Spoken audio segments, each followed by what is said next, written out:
16ویں صدی عیسوی میں ایک شخصیت پیدا ہوتی ہے اس بر صغیر میں، غیر منقسم ہندوستان میں۔ اس شخصیت کا اور اس آدمی کا، اس پیکر کا نام ہے مجدد الفسانی رحمہ اللہ۔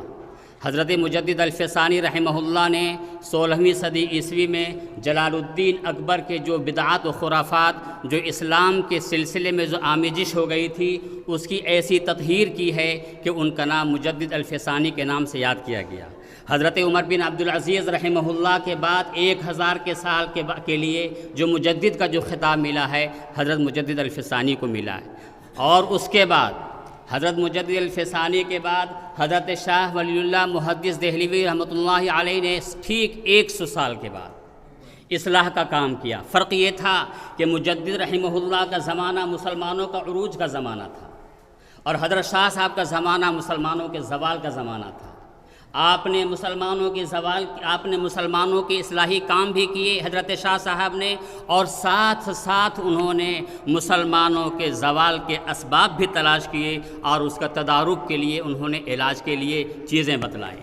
چنانچہ 1731 میں مدینہ منورہ سے اور مکہ مکرمہ سے جب ہندوستان وہ تشریف لاتے ہیں، میرے بھائی علماء یہاں بیٹھے ہوئے ہیں، اس غیر منقسم ہندوستان میں علم حدیث کا جو فروغ ہوا ہے، علم حدیث کو جو اشاعت ہوئی ہے، کسی بھی واسطے سے تمام کے تمام واسطے جا کر کے حضرت شاہ ولی اللہ سے مل جاتے ہیں۔ اسی وجہ سے حضرت شاہ صاحب کو مسند الہند کہا جاتا ہے۔ حضرت شاہ صاحب کے بقیہ کام کو، حضرت شاہ صاحب کا 5 نعرے تھے 1731 میں، کیا کہ دولت کا حقدار جو محنت کرے گا وہ ہوگا، اور روٹی کپڑا مکان کا ہر انسان کا پیدائشی حق ہوگا، زبان و تہذیب ہر قوم کی اس کا حقدار ہوگا۔ اس انقلابی نعرے کو آگے بڑھانے کے لیے کوشش میں تھے کہ آپ کا انتقال ہو جاتا ہے، آپ 16ویں صدی عیسوی کے آخری میں آپ کا انتقال ہو جاتا ہے۔ اس موقع پہ جناب رسول اللہ صلی اللہ علیہ وسلم خواب میں تشریف لاتے ہیں۔ حضرت شاہ صاحب کو فکر دامنگیر ہے کہ جو تحریک لے کے ہم نے اٹھا ہے وہ تحریک ابھی ناتمام ہے، اس تحریک کو عملی جامہ کون پہنائے گا؟ چنانچہ یہ کتابوں میں آتا ہے کہ دلی کی زبان میں حضرت شاہ صاحب فرماتے ہیں کہ آقا فرماتے ہیں، اے ولی اللہ تو کاہے کی فکر کرے ہے، عبدالعزیز جیسے تیری اولاد ہے ویسے میری اولاد ہے۔ چنانچہ حضرت شاہ عبدالعزیز محدث دہلوی رحمۃ اللہ علیہ اپنی کم سینی کے باوجود 18 علوم پر 21 سال کی عمر میں دسترس حاصل کر لیا تھا۔ حضرت شاہ ولی اللہ کے بقیہ کاموں کو حضرت شاہ عبدالعزیز محدث دہلوی رحمۃ اللہ علیہ نے انجام دیا۔ سلطان ٹیپو شہید کی شہادت عمل میں آتی ہے 1799 میں، اور ٹھیک 1803 میں ہندوستان میں جہاد آزادی کا فتویٰ آپ دے دیتے ہیں۔ میرے بھائی 1803 کے بعد ایک مارکہ ہوتا ہے 1831 کا، جس میں بالا کوٹ کے میدان میں ہمارے اکابر جا کے شہید ہو جاتے ہیں۔ 1831 کے بعد 1857 کو جو مارکہ ہے اس میں علماء 55,000 علماء شہید ہوتے ہیں، اور 2 لاکھ مسلمانوں کا قتل عام کیا جاتا ہے۔ اس بر صغیر میں علماء ختم ہو جاتے ہیں، اور علماء تقریباً ختم ہو گئے تھے، اور مسلمانوں کا قتل عام ہوا تھا۔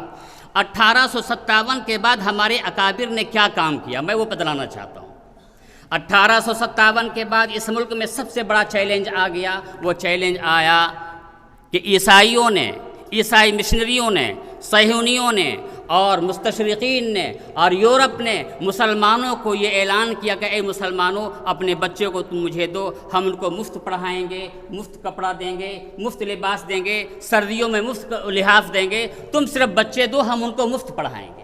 ہمارے اکابر نے ٹھیک اسی پیٹرن سے، اسی انداز سے ان کو جواب دیا، اے مسلمانوں تم اپنے بچوں کو ہمیں دو، ہم مفت پڑھائیں گے، ہم مفت کھلائیں گے، مفت رہنے کا انتظام کریں گے۔ چنانچہ اسی فکر کے تحت 1857 کے بعد دارالعلوم دیوبند کا قیام عمل میں آتا ہے۔ 1867 میں دارالعلوم دیوبند کا قیام عمل میں آتا ہے، اور دوسرا پلیٹ فارم جمعیت علماء ہند کا قیام عمل میں آتا ہے۔ میرے بھائی اس کام کو 1857 میں جس طرح سے ہمارے اکابر نے کیا تھا، 1947 کے بعد جو کام ہے، میں لمبی تاریخ میں نہیں جانا چاہتا ہوں، 1947 کے بعد ہندوستان کے مسلمان ٹھیک اسی جگہ کھڑے ہو گئے جس طرح سے مکہ مکرمہ کے مسلمان ابتدائی اسلام میں کھڑے تھے۔ جمعیت علماء ہند نے مسلمانوں کی ایسی پرورش کی ہے جیسے ایک بیوہ ماں اپنے اولاد کی پرورش کرتی ہے۔ چنانچہ جمعیت نے یہ اعلان کیا کہ سیاسی نعروں سے دور رہ کر کے، گرم نعروں سے دور رہ کر کے تعمیر ملت کے لیے مسلمان یکجٹ ہو جائیں، اور آج سے وہی پالیسی چلی آ رہی ہے۔ 1947 کے بعد ہمارا سارا کا سارا میدان عمل، ہماری ساری کی ساری توجہ تعمیر قوم و ملت میں ہے، اور اس میں سب سے بنیادی کردار سماجی خدمت کی ہے۔ جناب رسول اللہ صلی اللہ علیہ وسلم ارشاد فرماتے ہیں، ان احب الخلق الی اللہ من احسن الی عیالہ، سب سے بہترین آدمی اپنے سماج کا، اپنی سوسائٹی کا، اپنے معاشرے کا، اپنے صوبے کا، اپنے ملک کا، اپنے عزیز کا سب سے بہترین آدمی وہ ہے جو اپنے دوسرے انسان کے کام آئے۔ جمعیت علماء ہند کی یہی اساس ہے، جمعیت علماء ہند کی یہی بنیاد ہے، خدمت خلق۔ جناب رسول اللہ صلی اللہ علیہ وسلم نے مکی زندگی میں نبوت سے پہلے اپنے آپ کو متعارف کرایا ہے خدمت خلق سے۔ آپ صادق و امین کے نام سے پکارے جاتے تھے اور آپ لوگوں کے کام آتے تھے میرے بھائی۔ اس وجہ سے خدمت خلق کو اپنا شیوا بنائیں۔ عبادت اور خدمت جب مل جائیں، عبادت اور خدمت مل جائے تو اس کا نام سنت ہے۔ صوفیاء کرام رحمہم اللہ نے اپنے میدان کو خدمت خلق کا میدان بنایا۔ 5ویں صدی ہجری کے سب سے بڑے صوفی جن کو شیخ اکبر کہا جاتا ہے، ابن عربی رحمۃ اللہ علیہ کا ایک واقعہ میں سناؤں گا۔ سب جہاں دیدہ سب علماء ہیں، لیکن اس واقعے سے ہمیں عبرت حاصل ہو سکتی ہے۔ بغداد کے بازار میں حج کے لیے تشریف لے جاتے ہیں، لے جانے کے لیے اپنے سامان کے خرید و فروخت کے لیے بغداد کا بازار جاتے ہیں۔ بغداد کے بازار جاتے ہیں، دیکھتے ہیں کہ ایک عورت کوڑے دان سے سڑی ہوئی مرغی کو مری ہوئی مرغی کو اٹھا رہی ہے۔ شیخ اکبر ابن عربی رحمہ اللہ اس عورت کے پیچھے ہو لیتے ہیں اور اس کے گھر تک تعاقب کرتے ہیں۔ جب وہ خاتون اپنے گھر جاتی ہے تو دروازے کو جا کر کے کھٹکھٹاتے ہیں۔ نسوانی آواز آتی ہے، اے انسان، ہمارا راز فاش کرنے کے لیے تو آیا ہے، تو کون ہے؟ میرے بچے 3 دن سے فاقہ ہیں، ان کے پیٹ میں اناج کا ایک لقمہ نہیں گیا ہے، اس وجہ سے میں مری ہوئی مرغی کو اٹھا کر کے لائی ہوں، تو میرے دروازے سے چلے جاؤ۔ ابن عربی کہتے ہیں کہ میں نے دیکھ لیا ہے، حج کے تمام زاد راہ کو اس عورت کے حوالے کر دیتے ہیں میرے بھائی۔ کتابوں میں آتا ہے کہ جب حج کا موسم ختم ہوتا ہے تو حجاج ایک نہیں کئی حجاج آتے ہیں ابن عربی کے دروازے پہ اور ان کے حج کی مقبولیت کی بشارت دے رہے ہیں۔ ابن عربی فرماتے ہیں، کہتے ہیں ابن عربی کہ میں نے تو حج نہیں کیا ہے، میرا حج کیسے قبول ہو گیا؟ تو ہاتف غیبی سے آواز آتا ہے، فرشتے آواز دیتے ہیں، اے ابن عربی، تیری شکل کے حرم شریف میں 10,000 فرشتے اللہ نے بھیج دیے تھے جو تیری شکل کے جا کر کے وہاں طواف کر رہے تھے، تیری حج کی مقبولیت کی یہ علامت ہے۔ ہمارے اکابر نے خدمت خلق کو عبادت سمجھ کے کام کیا ہے۔ آج میں اراکین سے یہ گزارش کروں گا کہ خدمت خلق کو کام کو عبادت سمجھ کے کیا کریں۔ اگر عبادت سمجھ کے کریں گے انشاءاللہ تو اللہ ہمیں برکت دے گا۔ ایک بات اور عرض کروں گا، دیکھیے ایک حدیث میں آتا ہے کہ مومن 1000 کے میل کی مسافت سے پہلے جنت کی خوشبو محسوس کر لیتا ہے، لیکن ایک آدمی خوشبو محسوس نہیں کر سکتا ہے جو عمل آخرت کے ذریعے دنیا طلب کرتا ہے۔ من طلب الدنیا بعمل الآخرت لم یجد ریح الجنت، جو عمل آخرت کو دنیا کی شہرت کے لیے، اپنی سیاست کے لیے اور اپنی عزت اور نام و نمود کے لیے، اپنی اسٹیٹس کو بڑھانے کے لیے، اپنی کرسی سے فائدے اٹھانے کے لیے جمعیت علماء کو جو بیچتا ہے، جمعیت علماء کو جو اس سلسلے میں استعمال کرتا ہے، میرے بھائی ہمارے اکابر کی روح ہیں اور ہمارے اکابر اس کی قطعاً اجازت نہیں دیتی۔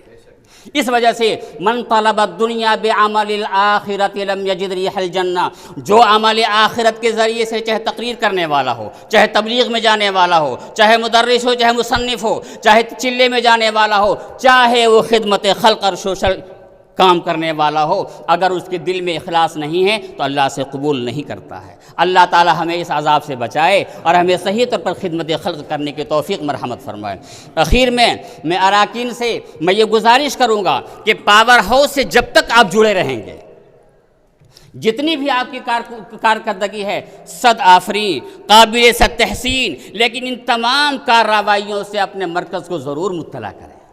اس سے آپ کی قوت میں اضافہ ہوگا، اس سے آپ کی کارکردگی میں چمک پیدا ہوگی، آپ کے اندر حسن پیدا ہوگا، آپ کے اندر کام کرنے کے اندر اور صورتیں پیدا ہوں گی۔ میری ان باتوں کو مجھے یقین ہے کہ قبولیت کے ساتھ لی جائیں گی، اور میں نے جو احساسات آپ کے سامنے رکھی ہیں پھر دوبارہ میں آپ کا احسان مند ہوں، آپ کا شکریہ ادا کرتا ہوں کہ آپ نے مجھے عزت بخشی۔ اللہ تعالی ہمارے آنے کو قبول فرمائے۔ وآخر دعوانا ان الحمد للہ رب العالمین۔